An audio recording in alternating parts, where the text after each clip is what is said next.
Hello, everybody. It's time for our MPF National Principals Forum webinar, and let's get started.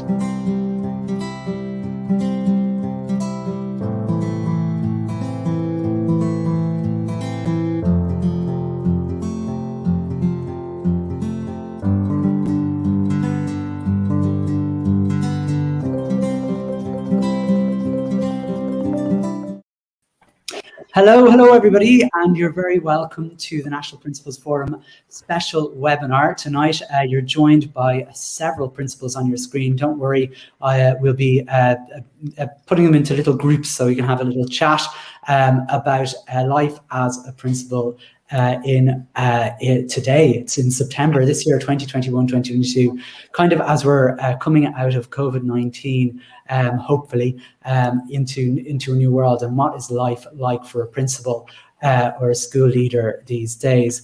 We're going to talk about a lot of things this evening. We're going to be on for about an hour, and basically my job is to keep things going for the evening. And if you're watching, you also have jobs to do too as well. You are either watching this on Facebook or YouTube live, and one of the things that you can do in this webinar is you can comment live while we're speaking about an issue. So if you've got something to say, we'd love to hear it. So you can type that in a comment, and one of our backstage team will either reply to you if you have a question, or if it's a question worth pondering, we'll stick it up on the screen and we'll get one of our school leaders here to reply to you and maybe discuss it.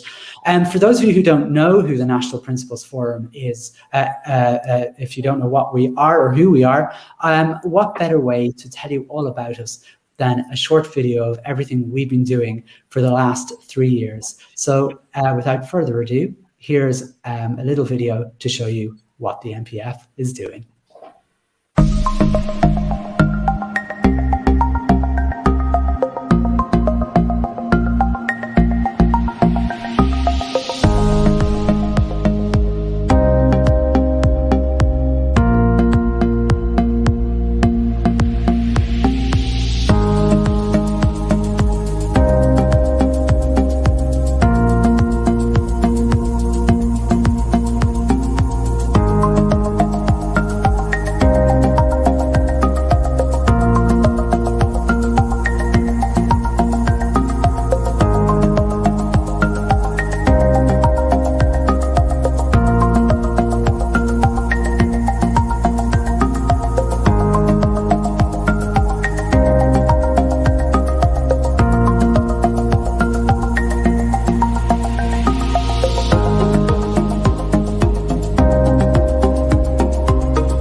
Now, hello again. So hopefully that gave you a good introduction to what the National Principals Forum is all about. I'm joined, first of all, by two of our admin team, Angela and Kenneth, who are both going to talk to me about two different topics. The first of which, I suppose we can't avoid it, is all about COVID-19 at the moment.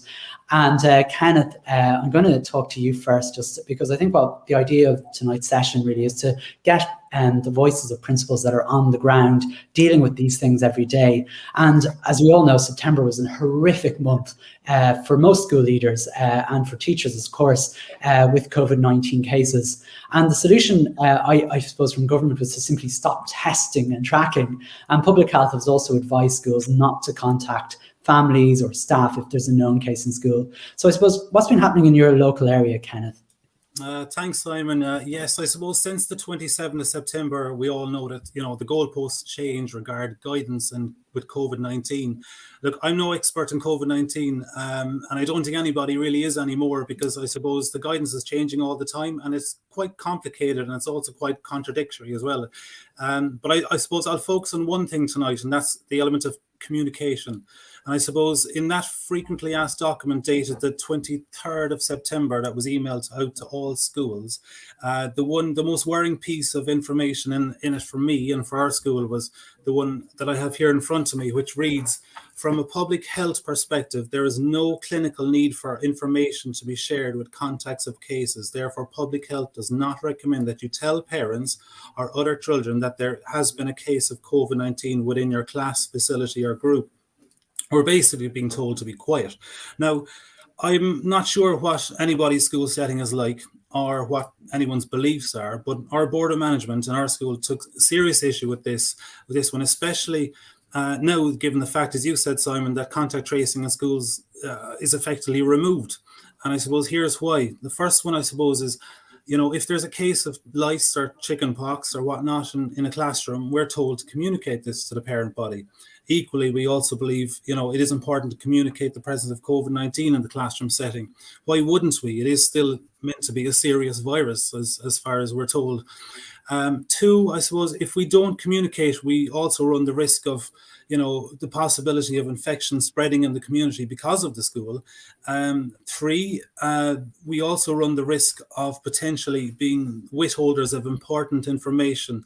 And I suppose that's a big one, because we could lose trust of our families and our school community if we withhold that and don't equip parents with the right information so they can make the wise choices regarding their own individual families and groups. And I suppose that's what we did. We went as a board of management, we wrote to all our parents, we just asked them, do they want to be contacted or not? And no surprise, 100% of them came back with 100% saying they were in favor of being let, being told. And why wouldn't they? And I suppose as leaders, we need to, we're the ones on the ground, as you said, we know our schools best. And we, I suppose, we are also answerable to our community. Nobody else is really when it comes to school life. And it is important that we do the right thing in the right way. I suppose all along I've been told, to communicate, even if there's nothing to communicate. And I suppose, look, this is important, a very important element to communicate to families, and the support our school, and I presume many other schools up and down the country have got from doing that, is massive. And I don't think that's guidance that we should take. I don't believe that. I personally, in our school, our board of management didn't believe that it was good guidance. Yeah, I mean, it seems completely counterintuitive for a school leader to be told to communicate everything except this one thing. I mean, I didn't quite understand. I didn't understand why that would be. Are most of your colleagues down there, following the same sort of lead, do you think? They are. I don't know any school that wouldn't or has said that they won't do it. I think it just doesn't make sense, and it's heartwarming to know that other schools are doing the same thing as what we're doing. Yeah. And would you advise, I suppose, schools maybe or certainly school leaders, to maybe do something similar to you? I thought that was very interesting. You actually surveyed all your parents to find out. Yeah, and I suppose the interesting thing we found from that, Simon, was that it was utter shock and horror from parents that they found that schools are being told not to tell this information. Especially now that, in school settings, like a close contact isn't a close contact in school, which we all know our classes are packed. How could that, and in a house setting where people are spread out more, so that they are considered to be close contact, it just doesn't make sense. No, this is it. Thanks, Kenneth. We have so much to cover this evening that I probably need to move on. I suppose we could talk about COVID for a whole hour, but what we're going to do actually is move on to something completely different, and that's the budget tomorrow. And Angela, who has been instrumental in our group for submitting budget proposals for the last 2 to 3 years, and this year was no different. And Angela, you might tell us about the budget submission from 2022. I'm going to share it on the screen as you're talking. Is that okay? Okay, thanks a million, Simon. Firstly, I suppose I'm very glad that you shared the video that we put together carefully at the start of this, because it's nice to show people the context in which we're trying to lobby. And I suppose there's a lot of information gathered from the ground through dedicated research from the National Principals Forum for the last 3 years that is on public record. And our stakeholders, our representative bodies and politicians are well aware of this material. So it's nothing new that we're bringing. We're not reinventing the wheel with our lobby budget campaign this year either. Very little has changed on it, which is really an awful indictment of our system that we've been looking for this change for so long and it's so slow to come. So I suppose before I get into this, and I'll briefly run through our lobby campaign, I just want to make the point as well that it's very difficult to push through media and government spin around educational issues. Like every day of the week, there's a new headline in the newspaper which parents and the general public view and read and maybe perhaps take as the gospel. But the reality on the ground is very, very different to most of these headlines. And I'm just going to give 2 brief examples before I move on. One would be the sound bites have started coming out already about the budget. And the most recent was 1,000 new SNA jobs have been created. Like we heard this 2 years ago, 800 new SNA jobs have been created. In reality, many of those jobs have been suppressed in schools and were given back piecemeal with 0.5 of an SNA post or 0.83 of an SNA post. And it doesn't actually translate into anything meaningful on the ground. It's a really, really difficult situation to manage when you have children with care needs in your school and you don't have the personnel that you need to support those children. And 0.5 of a post or 0.83 or 0.33 in some ridiculous situations, it doesn't make any sense because the children don't pause their care needs for part of the day where the SNA is not on the premises. So it's a very difficult situation to manage. So this wonderful announcement of 1,000 new SNAs, don't be under any illusions. It really equates to very little on the ground. And I'd like to quote a campaign that went on last year, the Kids Behind the Cuts, where a group of parents were advocating for greater supports for their children in school. And they, through parliamentary questions and freedom of information requests and everything else, discovered that since 2011, now this is a very stark statistic, since 2011, 80,000 applications for SNA access have been processed through our schools, and only 5,375 of these were allocated. So hopefully that'll try and put it into context for you. That's both primary and second level. We've over 3,000 primary schools, so really it means very little, if nothing, to most schools. So don't be fooled by those headlines. The second one I'd just like to briefly mention is it's very difficult for us to try to raise awareness in the public to counteract this spin and the smoke and mirrors. And the last 2 years have been particularly horrible in terms of anti-teacher diatribe in the media. But it is very much a smokescreen to hide the real issues, because people won't want to listen to the teachers when you're raising your hand to raise the real issues that are there, that are affecting everybody's children in schools. And we finally got an editorial piece through to the Irish Times 2 years ago. It was a very balanced, very fair article about principal burnout and the stresses principals were experiencing. We had done a lot of research at the time and discovered that 1 in 3 primary school principals had stood down in the last 10 years due to ill health or burnout, not because they'd reached retirement age or moved sideways into another job. They were burnt out, they were sick. And we tried to highlight this. Why? Because we're the gatekeepers to education leading our schools, and we need to be okay in order to do that. And we got a very good article in the Irish Times, and then the editor came in with a subheading, the €95,000 job nobody wants. Now, as a layperson in the community reading that, I wouldn't even bother my head to read the main article. I would say, what are they whinging about? They're getting a fortune. But what he was referring to is the highest salary you can get after 35 years teaching in the biggest secondary school in the country. Nobody I know sees the colour of that whatsoever. But again, it just all detracts from the message, the very serious messages that are going unheard. So I'll move on now, Simon, to the actual budget campaign for this year. And as I said, it's not dissimilar to the last 2 years. Number one there would be reviewing the criteria for allocating release time to all teaching principals.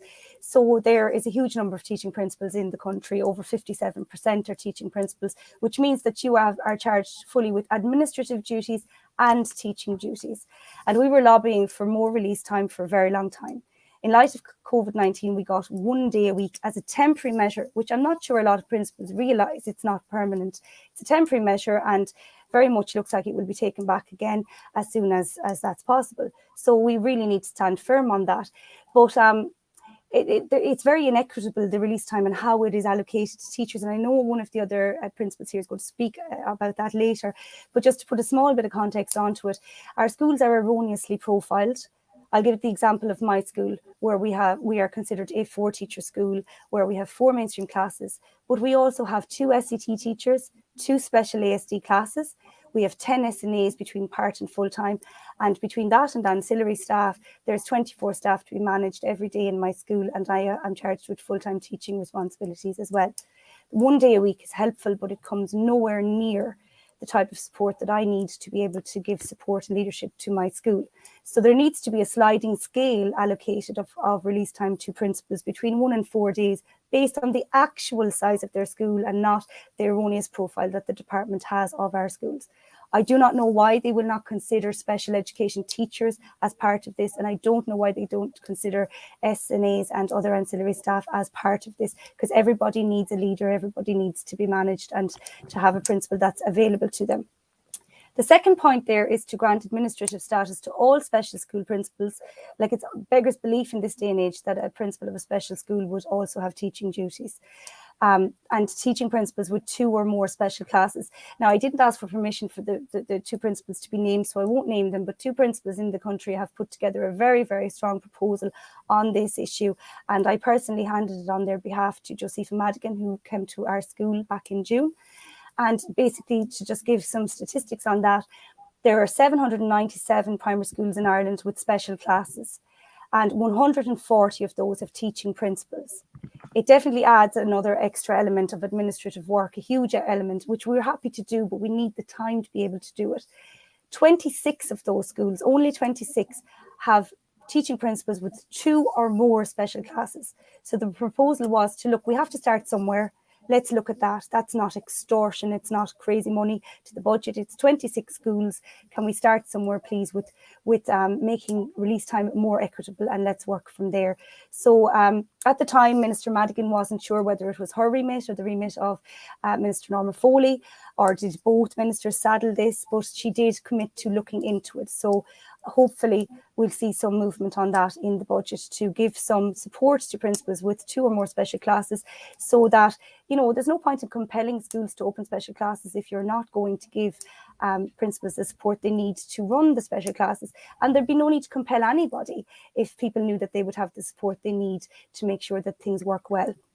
The third point there is to review the NCSE policy around schools and to protect the education provisions for children with additional needs. Now, this is a massive problem, and in the 3 years that we've been lobbying, we have produced 2 big documents on this for the Department of Education, the Joint Oireachtas Committee on Education, and all of the stakeholder bodies are privy to this information as well. And in those research pieces, we looked we surveyed principals across the country in all school sizes and types, and we looked at what are your SEN provisions in your school. And like, the statistics again that came back were staggering. 84% of principals stated that they had seen an increase in special educational needs in their school in the past 4 years. 72.2% said their current resources do not match the level of need in their school. And 82% said that they would like to see a restructuring entirely of the NCSE because it's not fit for purpose. And it is so arduous and it is so time consuming to constantly have to battle for the things that children have a constitutional right to. And it's very heartbreaking as the school leader when you're the face for parents and you're another person in their lives saying, no, I'm sorry, I can't provide this or I can't provide that. The thing that people don't understand, I suppose, publicly is that we don't allocate these resources to ourselves. We're at the mercy of the National Council for Special Education and the department to allocate us a reasonable amount, an adequate amount of SNAs and special education teachers to meet the exact profiles in our school. So a good place to start would be to provide a mechanism whereby we can report the needs of our schools every year in a timely fashion to the department and the NCSE, and our needs could then be met because they are known. But again, we are erroneously profiled by the NCSE and the department. To move on to the last 3 points really briefly, principals need a contract. The role of the principal teacher hasn't been outlined since 1973, long before I was even born, and the role is not fit for purpose in 21st century schools. All the staff that are managed by a principal is not reflected in any way in the pay, and we're not here for more money, but it would be nice if people who are under amazing pressure could have some remuneration to reflect the work that they're doing. School funding is always a thing. We shouldn't have to be the ones lobbying for this. We have management bodies who should be taking this on. The bottom middle point is to reduce initiative overload. Again, the surveys that we've done, we had 1/3 of all principals respond to a survey on workload in 2019. And again, there were staggering statistics. 95.5% of principals were highly stressed. 98% of principals said the workload was unsustainable. 71% said their mental health had suffered, 68% said their physical health had suffered. And as I've already said, we discovered through the survey that 1 in 3 principals across the country had stood down in the last 10 years due to ill health or burnout. It's an insidious, hidden statistic, and it needs to be addressed because there is not a bottomless pit of expertise to pull from. We should not be losing that expertise in our education system, and it makes the job extremely unattractive for young teachers who are looking at what is happening to their principals and thinking, well, I'm sorry, it's not worth it. The last point that we're making there was to support our school secretaries in schools, which is extremely important. It's important to note that school secretaries are treated extremely badly by the department in terms of pay and conditions. They have to sign on every summer after working diligently for the schools every year. They have no pensions, they have no sick leave entitlements. It needs to be addressed. Also, the fact that a teaching principal has a part-time secretary, but an administrative principal has a full-time secretary needs to be addressed as well. So I suppose, Simon, after all that, just to conclude, I think it's really important that people understand that we are here speaking out, not because we have any agenda except to raise awareness and to effect timely change. There's nobody here looking for upward mobility or positions or anything else. We are here to speak out because it's incumbent on us. And I suppose it should be known from the video that we showed that we have lobbied politicians widely, but the engagement back, particularly from the Department of Education, has been dismal. And if you're not going to speak to and listen to the leaders charged with implementing educational change on the ground, what hope have we of getting out of this?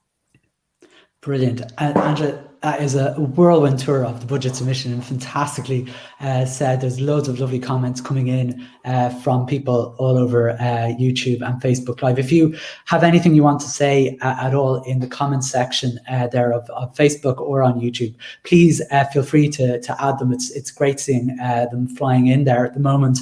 I suppose, you know, what Angela and many of the group have been doing, we're not just, you know, going on social media and shouting about it. We've gone out there and we've met the politicians, we've met the representative bodies. And while I'm getting ready to get our next two people to join us there, that's Alan and Anne, I just wanted to show you proof of that, because who else, who only did we meet there before they got into government? Only this man here, who might be familiar to you there. So I'm going to get our Anne and Alan onto our screen there while we and here they are, as if by magic of technology, and they're going to be talking to me about the sub-crisis, which is a topic, hot topic for school leaders, and I presume for teachers as well, who I've heard reporting they feel guilty if they're sick about not coming in because they know their principals are so much under pressure. But Anne, look, there's been a teacher shortage for nearly a decade, and I think even in 2018 it was officially recognised by the government. but nothing's really changed. And now with COVID, everything has just gotten worse. Can you tell us about maybe your experience of sourcing subs over the last number of years, I suppose? Well, Anne McCarthy is my name, as you said, and I'm an admin principal in my 12th year in the role. And I'm principal of an all-girls school in Clontarf, 2nd to 6th class. We have 16 classes with 429 girls. And as you said, the substitute crisis was there pre-COVID, and I had sent many emails to Richard Bruton on the matter, and COVID has just exacerbated things. This year and last year, I'm part of a supply panel, and there are 4 teachers between 26 schools, which needless to say is not adequate. And last year I managed between student teachers who would work for a few days and putting set in classes, which, as you know, is not satisfactory because the children that they are assigned to lose out. And I would roster myself in for a block of time during the day if needs be. But it was very stressful. You can't be a principal trying to run a school that big and then be inside in a class as well. This year, I've managed to date with the help of class teachers who have student teachers, because it's the beginning of the year. But there have been some days where I've had no sub cover for the set teacher. And I actually have a problem at the moment now because I need a teacher substitute. I need a class teacher for the month of November. And if you look at Circular 50/2021, the sequencing for covering teacher absences, the supply panel cannot get a sub on that. School's own panel can't get someone on that, they're not available. The national sub panel, there's no replies, or if I go to Subseeker or that. And then they have on this circular admin principal. Now, I'm appalled at this. I cannot run a school with 420 children with I've no admin DP and be expected to teach a class for a month. Like, it's just not on. And local arrangements is the next line on the circular. And what the hell does local arrangements mean? Is it a covert wording to deploy your set team and leave their pupils with no time for them to access their allocated set time? And it's bad enough taking them. And Alan, I know you're going to allude to this. At least last year you were able to bank hours, but that has now been pulled from us. So I now have had to put an ad up on educationpost.ie, and I've emailed the managerial body to know, what am I supposed to do? And what do I do for the class teacher or the set teacher who's out due to being a close contact, or if, God forbid, they had to go on COVID leave themselves? And I just find it very stressful and worrying that I do not have a teacher to put in a class. And there's no answer for where I'm supposed to source these teachers. And the department are burying their heads on it. You email in to Minister Foley and you get no reply from her, just it'll be brought to her attention. And it's shocking the way we're treated.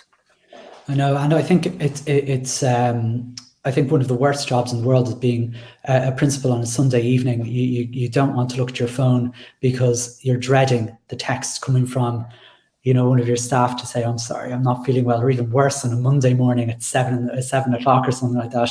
It's just, that's bad enough when there are subs around, but when there are no substitutes around, it's just it's so difficult.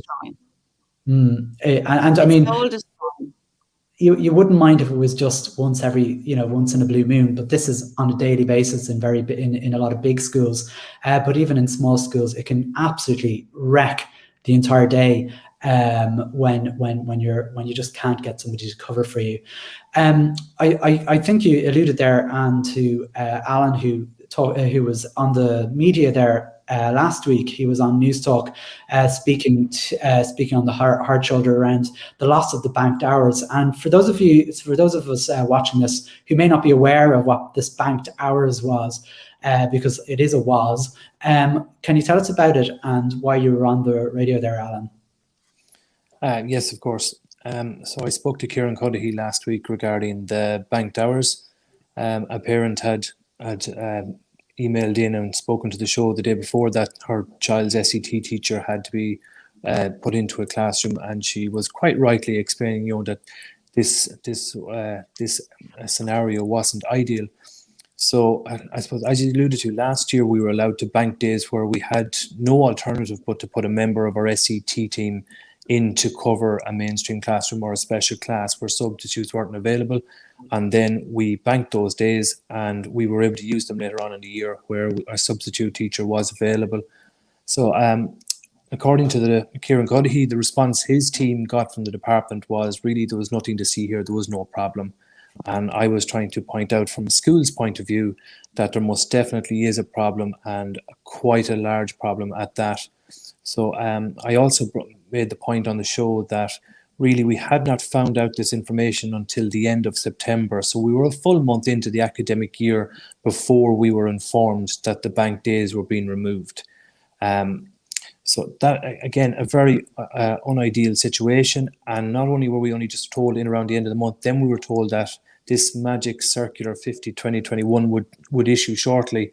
Now, little did we know that when it was going to issue, it would just really rub further salt into the wounds of the education system and pupils with additional educational needs and all our staff in the school. So what we were looking for was for an immediate reversal of this horrendous decision to cut the banked hours. And as Anna's very clearly articulated, there is a substitute crisis. It's staring us right in the face. I suppose it's kind of like the invisible trolley crisis of schools at this moment in time.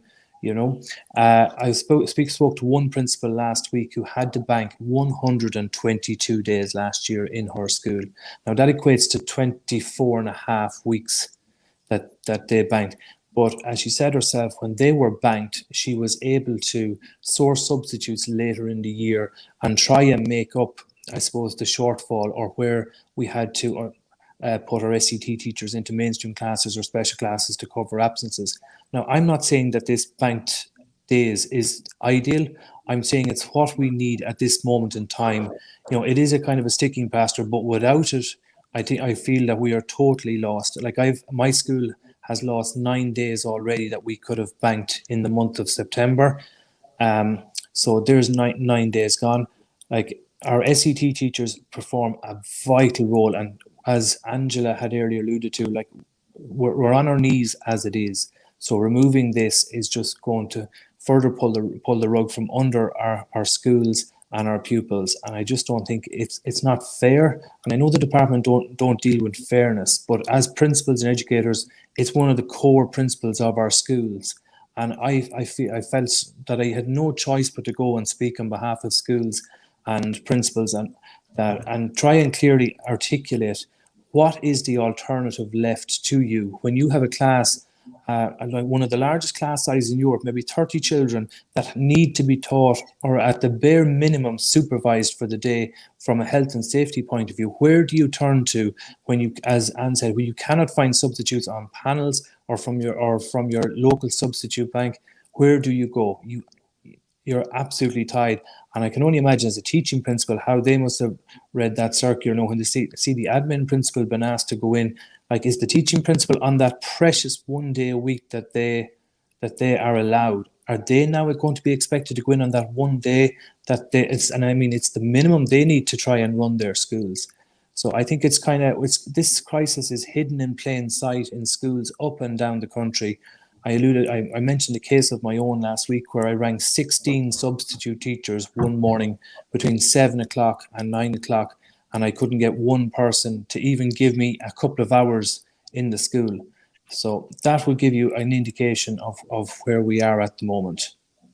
And I mean, as well as, not being able to get substitutes, the people who miss out and lose out seem to always end up being children with additional needs, because essentially when you can't get a substitute, we do have to pull from our set team, whether we like it or not. And despite Circular 50, where they've removed that option, that becomes the last local arrangement, to quote the circular.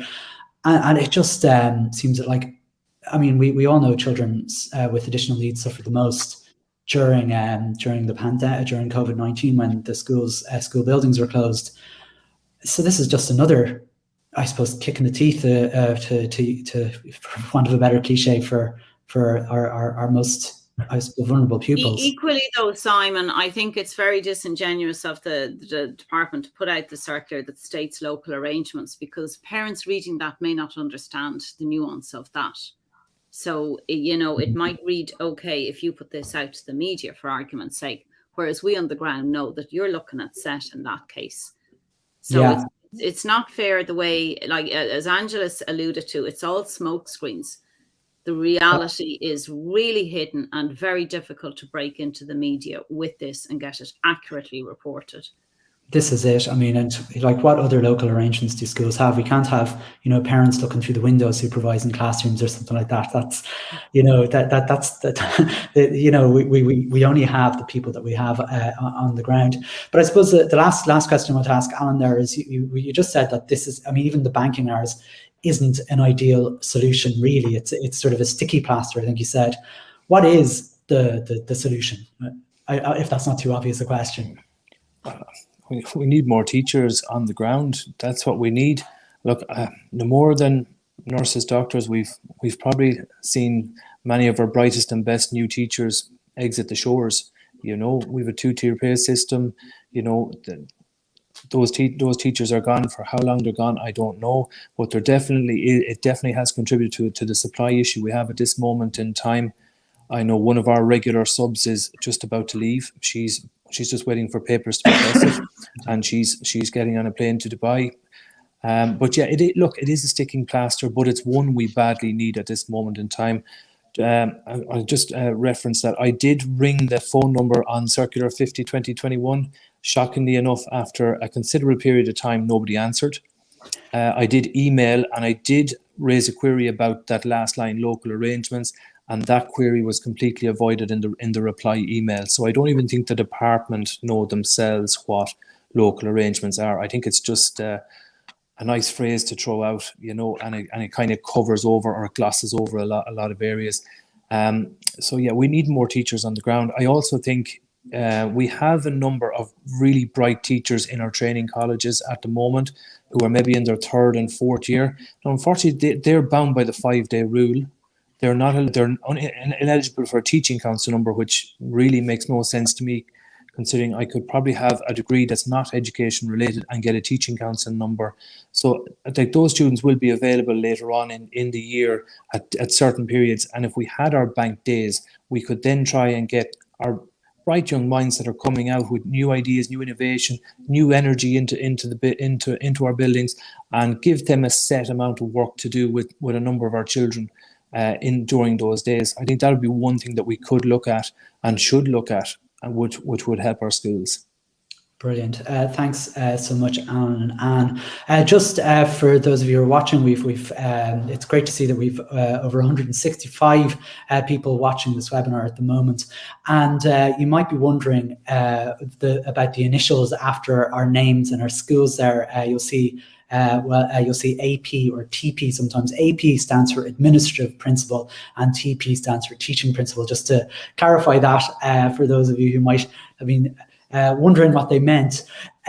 We're going to move on, because as I said, it's a bit of a whirlwind of a session. We want to have you kind of out of here within the hour if we possibly can. So I am going to move on to our next section of our evening, which is basically around special education needs or additional education needs. And we were having Sinead and we were to have Rory with us, but unfortunately Rory is somewhere in the, probably I'm going to guess, in the Wicklow Mountains, where where the internet cannot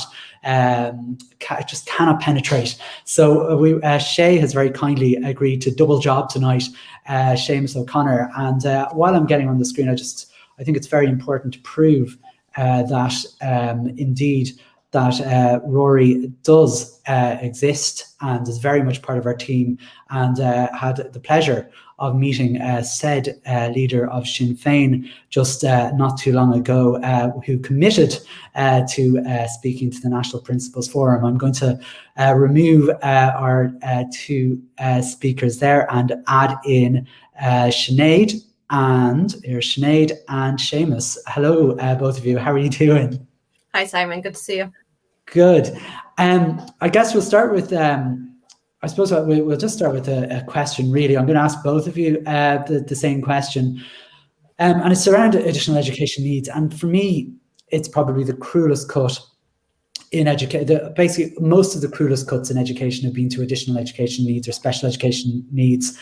And even in our own research in the National Principals Forum, we found that 90% of principals in a survey just only a couple of years ago stated they'd more support a decade ago than they do now. You both have been in the game for a while. What differences have you seen in SEP provision since you started your jobs? I might start with you, Sinead. Yeah, so Simon, I'm actually in the role a full decade, so I have seen significant changes. And for our school, I suppose the biggest impact has been on the reduction in SNA allocation with the front-loading model. I'm a principal of a 16 mainstream school, and we also have 2 autism classes. We have a variety of children with us with a whole stream of different special additional needs, from mild and moderate, and we've had very significant care needs as well. So we've been through this. I'm very lucky on the staff. We have a wonderful deputy principal and assistant principal who work very hard with the rest of the staff in trying to look at our resourcing and our staffing and trying to meet the needs of the pupils. But to be honest, it's an absolute constant battle, and we are literally, it's an uphill battle that we are in, and that's the reality. It's really difficult to meet the needs of our pupils, and without extra supports, we're just not doing it. Like, obviously there is a benefit to the front loading model, and we know what that is. It's that a child with significant additional needs or some care needs can come to our schools and be granted access to support from a special needs assistant.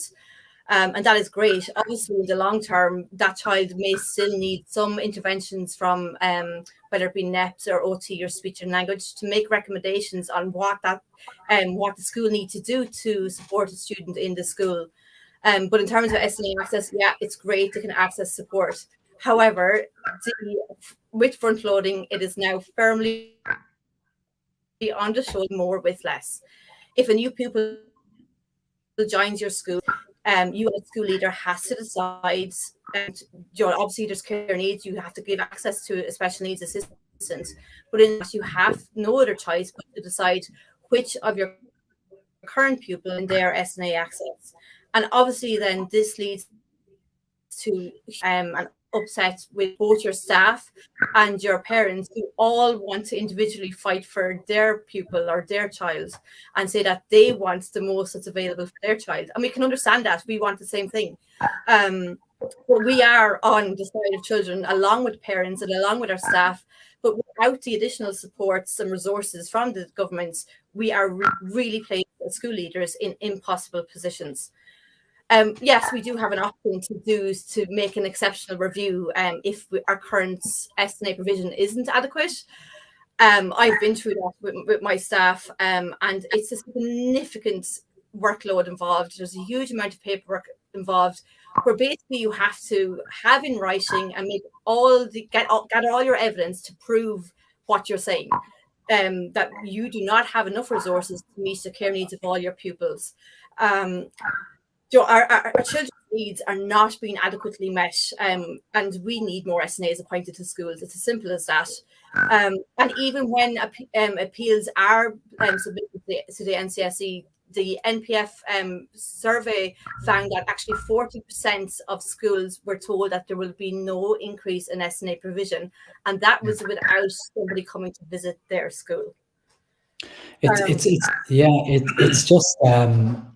It's actually depressing listening to that, because it's mirrored across all schools, I'm sure. And Shay, you might jump in and maybe share your experience. Yeah. You've been around the same time as ourselves, have you? Yeah, so it's 12 years, and I guess to jump on one of Rory's points in relation to the care, that, like, first of all, the reason that teachers and principals are so concerned about this area is because of the level of care that we still have in the profession for children with additional needs. Like, this is in no way, shape or form a moan fest in relation to this particular area that we're discussing this evening. This is an actual level of frustration that we're trying to emphasize here on behalf of our colleagues, because particularly, like, the three of us are admin principals, and that's very difficult. But I mean, for Rory, who's a teaching principal, to have to fight the fight in relation to getting additional needs, it's incredibly difficult and complex. I think even teachers, I think bar principals at this point, I don't think anybody is aware of how actually difficult it is to acquire additional supports for children who have needs be it an SNA or learning support hours under the old number or money, for want of a better phrase. It's incredibly complex. The amount of paperwork that you have to produce to just get a review, be it for an SNA or an SET review at this point, is so complex and difficult. I can only give you, I undertook the process last year for an SNA, and we eventually got 0.5 of an SNA. Now, at that point, our board had to, up to and including threaten legal action and a high court injunction to acquire the extra SNA because of the difficulties we were having in school. And in this academic year, we've put in for an SET review. We were one of a small number of schools that actually acquired the SET review, and that means the special educational teachers. So in old money, before the continuum of support model came in, if you had X amount of children with needs and X amount of hours, there was almost a criteria you could follow, and from that you were allocated a certain number of SETs and SNAs. And apologies, now I'm loosely. I hope you get the point of what I'm trying to explain. But under the new system, especially the continuum of support model, the word autonomy, there is a profile made of your school, and you are given the autonomy as a school leader to disperse the SET hours as you so wish. And I can promise you, as a principal, the minute that you see in a circular the word autonomy, you know that the school has been thrown under the bus and you're not going to get the sufficient amount of time. So currently with the SET hours, and we were fortunate, we were one of the few schools that actually acquired an SET review this year. I'll give you an example of how difficult it is for schools. If you acquired an extra SNA in the previous couple of years, so to get that, it's a miracle, first of all. But if you did, it shows that you have a high number of additional needs within your school. If you go for an SET review looking for extra special educational teachers, the NCSE will not take into account the fact that you've been given an extra SNA. In fact, if you put down on your SET review application that you acquired an extra SNA in the previous couple of years, they'll immediately say no and rule your SET application review out of order, and you have to start all over again. Need I say any more? I don't think you need. It's just a complete and utter shambles. And I guess I suppose I often talk about what I'd do if I was in charge of things. But I'd love to hear what you would do if you were in charge of the NCSE. What would be the first thing if you had I like the term benign dictatorship because it sounds pleasant, but you have full control over everything. Sinead, what would you do? What would be the first thing you do if you were in charge of the NCSE? It sounds very simple, but I would bring one of the underpinning values of the Educate Together ethos, and that is child-centeredness. So I would ask the NCSE to make child-centered decisions. And anything that's happening or that is taking place, is this the best thing for our children right now? And if it's not, then something else needs to happen. The other thing that I would do, putting children at the centre of our decision-making process, would be to say to the minister, and again, I don't think I would last very long in the role, but I would say to the minister that until the NCSE that the NCSE is unable to operate until the commencement of the Epson Act in full, because this is the only way to ensure that adequate resources and supports are put in place to ensure that children with additional educational needs are given the resources they need to enable them to achieve their full potential. And that's the whole point with the NCSE. It's one of the core values that they enable children to achieve their full potential. So let's fully resource and support. I just noticed there, Simon, that Tralee Vocational Centre put up a really good message there about carers in schools must come together now. And I really want to echo that. I think the only way we can enact change is by getting our frustrations and using that energy to go to those who are in power. We have our first Minister for Special Education, Josepha Madigan, and we have Norma Foley. They are the ones who can make change and can. And I know the question was based on the NCSE, and I've gone off on a tangent, but I just thought a comment, and I think that's what we need to do. We need to come together and put our energy in the right place and make change happen. Brilliant. Thanks, Sinead. Well, Shay, you've got the reins now of the NCSE. What's the first thing you're going to do? I think making the processes open and tangible. So what I mean by that is when a child is diagnosed with autism or dyslexia, first thing they'll do is not ring the NCSE or the C-note, they'll ring the school and say, you're going to provide this for my child because it says in the report, my child deserves X amount of SET hours and so forth, okay? And I would love at that point to be able to say, actually, that's not my problem. I will if this resources are given to me. The problem of actually allocating the resources to my school is the NCSE, ring this, and then I will magically be given the 5 hours or the 2.5 SET hours that are required. And in all honesty, it should be as straightforward as that. And it might sound flippant, but actually it's a very simple, open and tangible process whereby somebody is accountable for a child in their school, for a child in school not actually accessing the amount of learning support and or SNA that support that they're supposed to acquire. And in all honesty, that would be my one and only thing, Simon.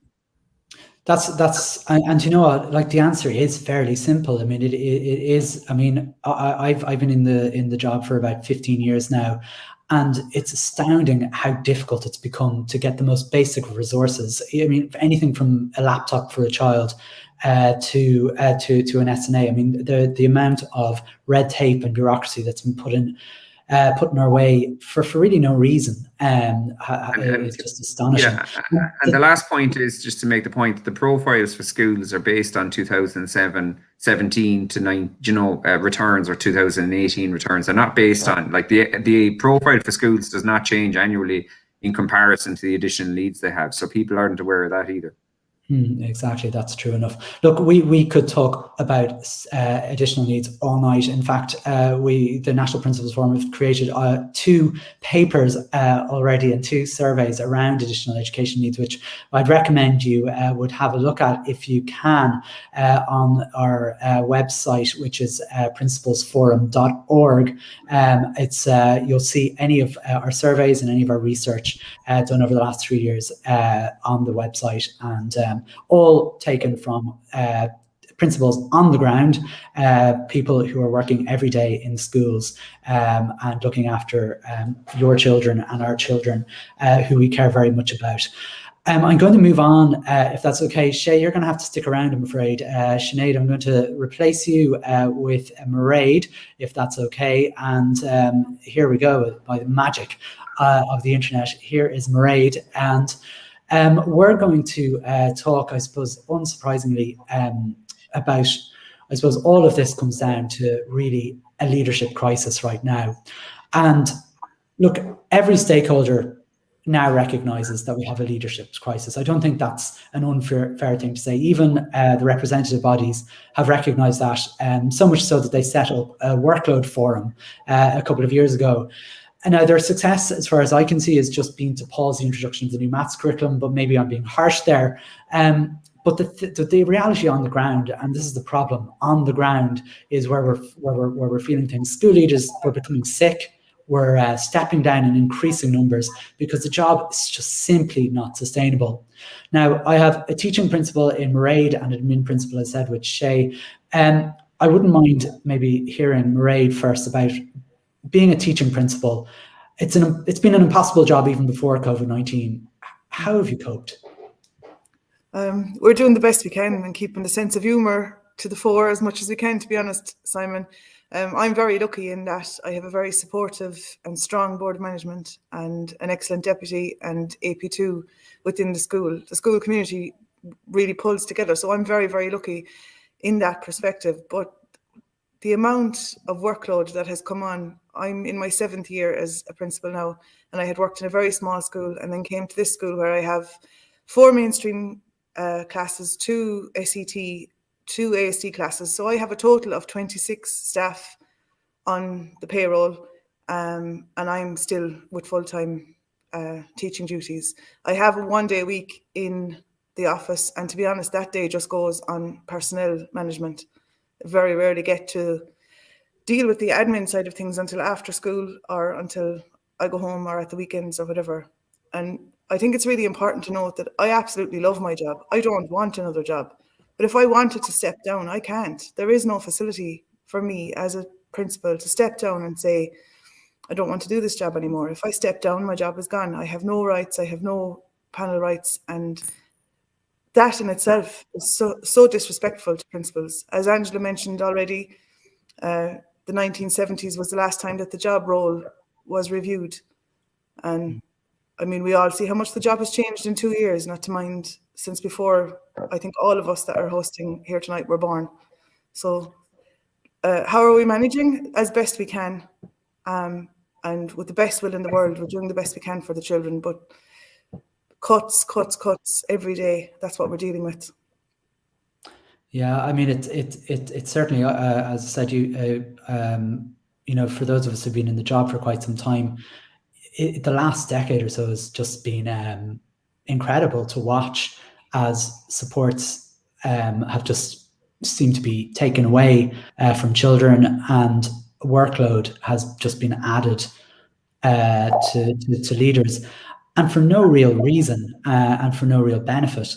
But that was fair, Mairead. Very fair, yeah. An awful lot of the pushback of, we'd say, the legal side of things, it's just been thrown back on voluntary boards management. So all of our boards management are voluntary. We don't have chairpersons who are paid. We don't have secretaries to the board of management who are paid. So the principal, you have no choice but to be the secretary to the board of management. And that's a voluntary job outside.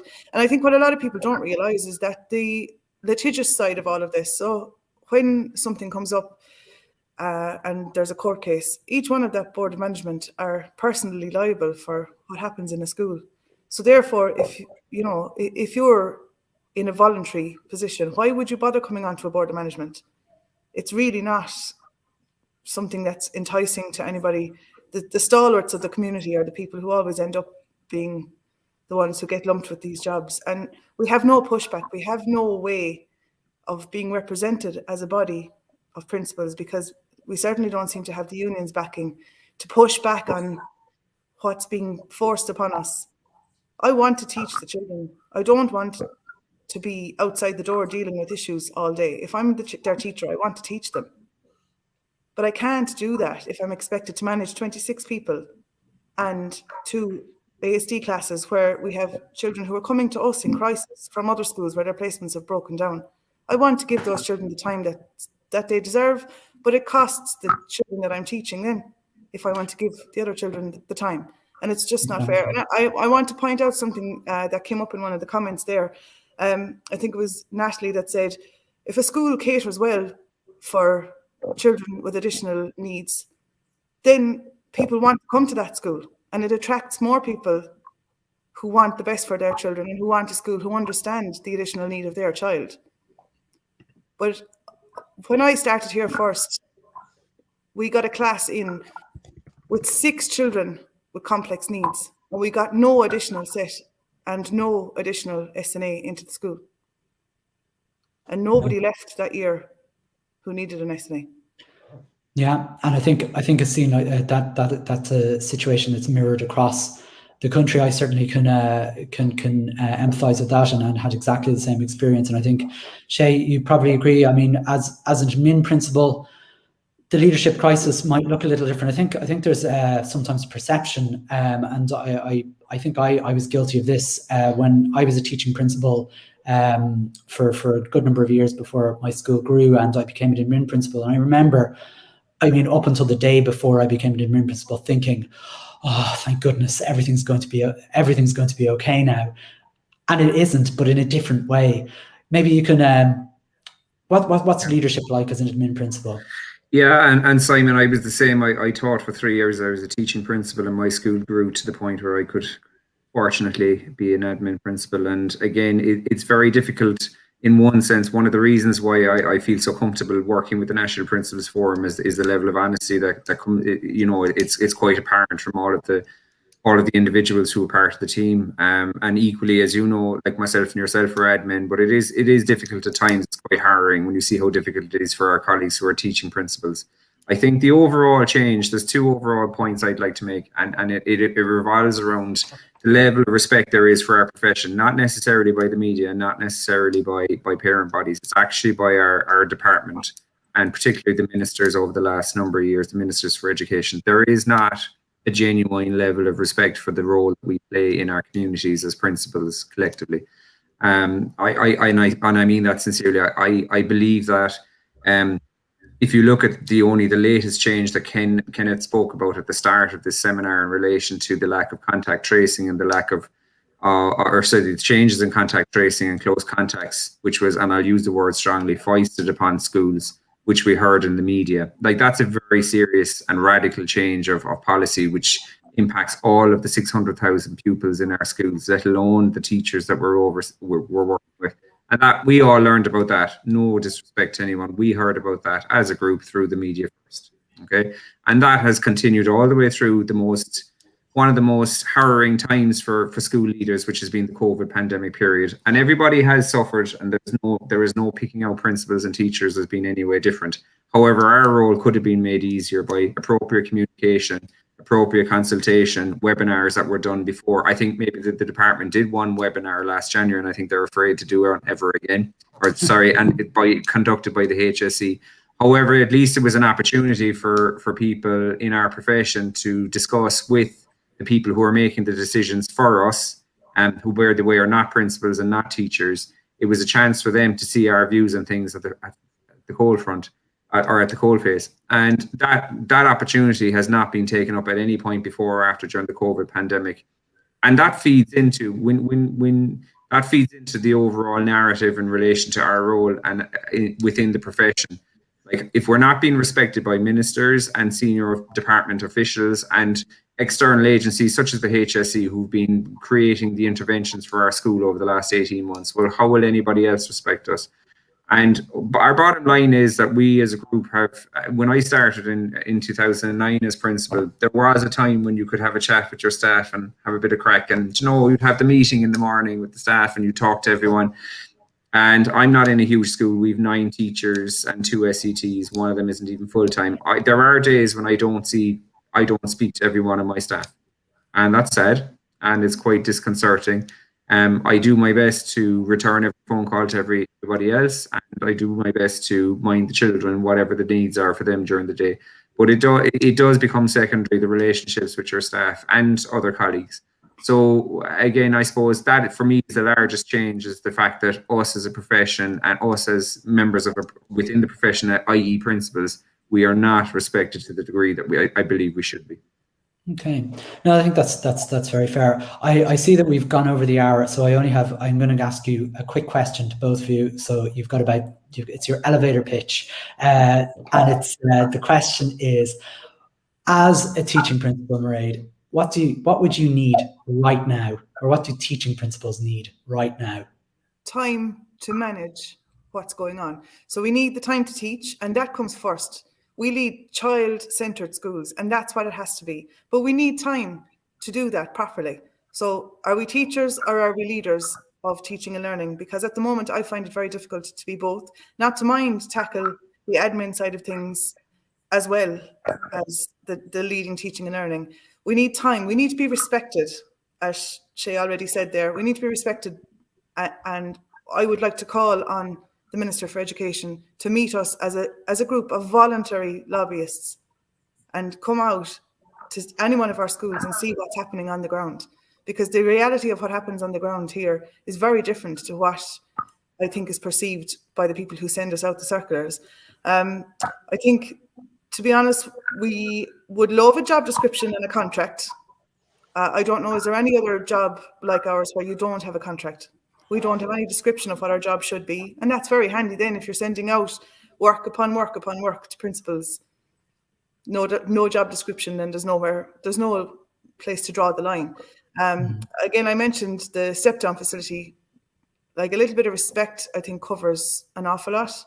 But they would be my main points. But to give us the time to manage, as a teaching principal with 26 staff, I need admin time. Absolutely. I have the exact same admin time as another school in Kerry has 2 pupils, and I have the exact same admin time as that school. Yeah, I know, and on a temporary basis by the sounds of things as well, which is absolutely shocking. Yeah. Shay, as an admin principal, I suppose, what do you need right now? Yeah, I would echo everything Mairead said, but I would absolutely call for something that the National Principals Forum and us as individuals said at every INTO meeting that we attended for the last number of years, that every primary school would have 1 teacher allocated additionally over their allocation to this point. which would solve the subbing prices. It would secure.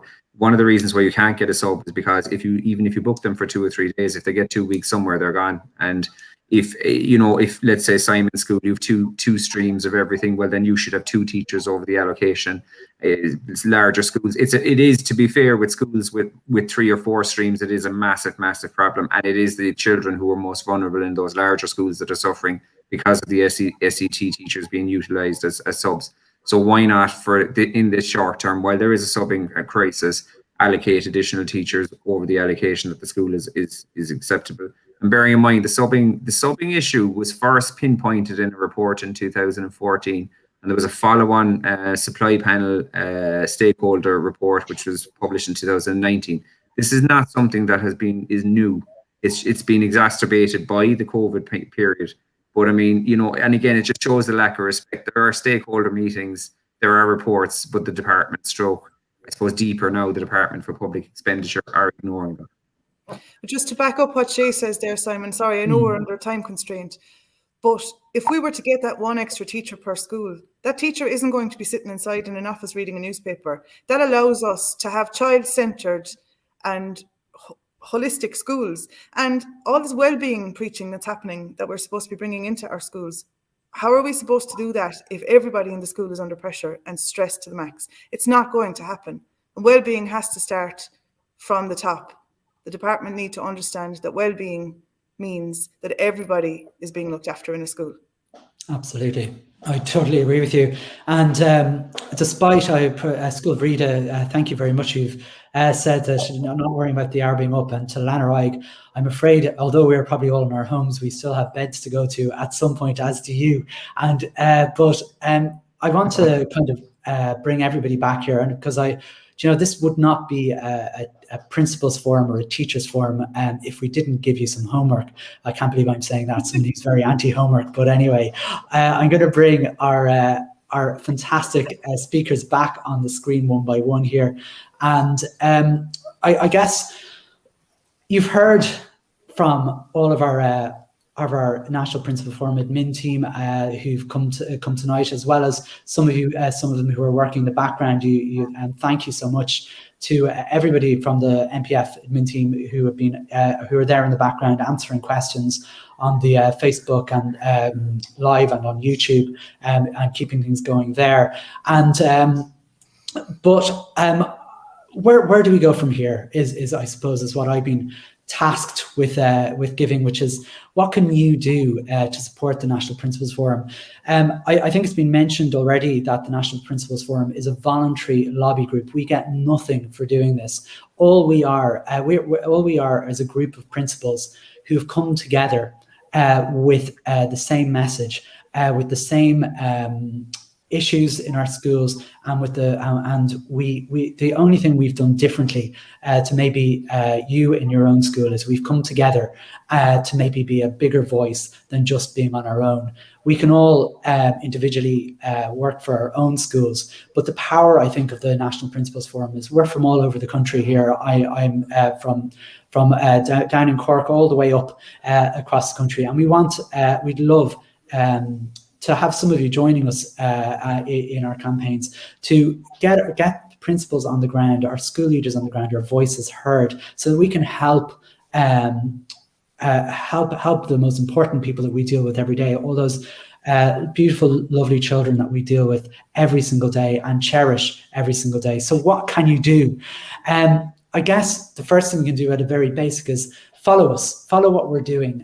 We have a Facebook page, we have a Twitter page, we have a website, principalsforum.org, and try and get involved, try and partake in some of the discussions that are going on, and help us out in anything that we ask, that we try and do. Most of the stuff that we ask for you to do is very simple. It could be answering a simple survey, but it could be writing to your local TD. It might be writing to your union leaders, your IPPN representative, just to talk about the issues that we all share.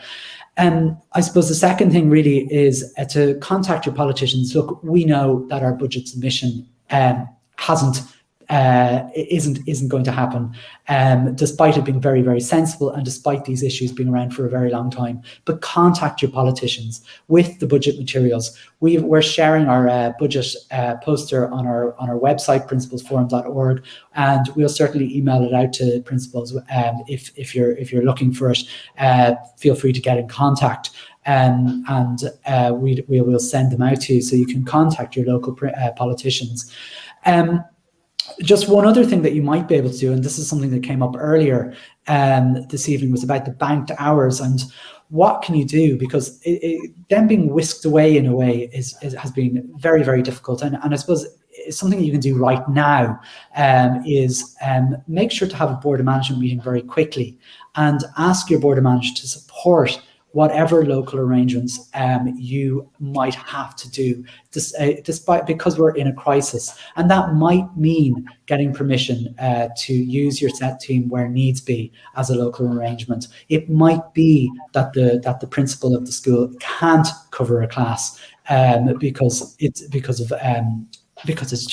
it's just impossible to be able to do both the job of a principal and a teacher, despite the fact that teaching principals do this every day of their lives. I'm aware of the irony of what I'm saying there. But get to your board of management, get permission for whatever works for your school. It's something you can do now. And finally, I suppose, call on our stakeholders to step up to the plate. I mean, this is a situation where we've been in crisis for quite some time as school leaders. You know it if you're in the position, and you know it's trickling down to you if you're a teacher in a school, and you probably know it as a parent when you're wondering, why is it that I can't get the supports for my child?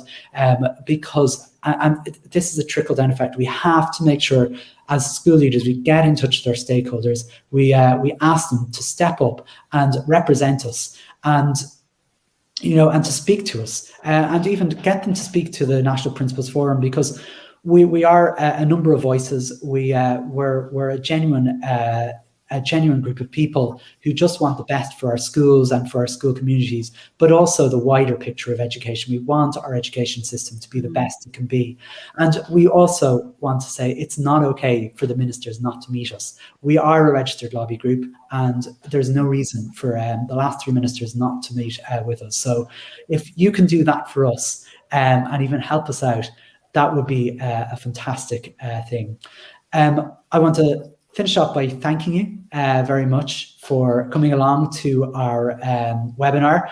It's been fantastic. We had nearly 200 people here at some point, which is lovely. And thank you for taking that time of your evening. Thanks also for all the comments. And please continue the conversation on the Facebook page and ask any questions you like or offer any bits of help you can to us. We'd be very, very grateful. I think that's it for me for the evening. I hope you've enjoyed it, and I look forward to talking to you all at future events, whatever they may be.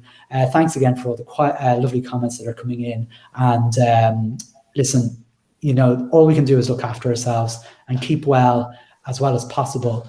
And if anybody needs any support or any help, look, you know where we are, and we'll be happy to help you out as much as we possibly can, and you us too. Thanks so much for watching. See you again. Take care and goodbye. Thanks, Simon. Thanks, Thanks, Simon. Bye.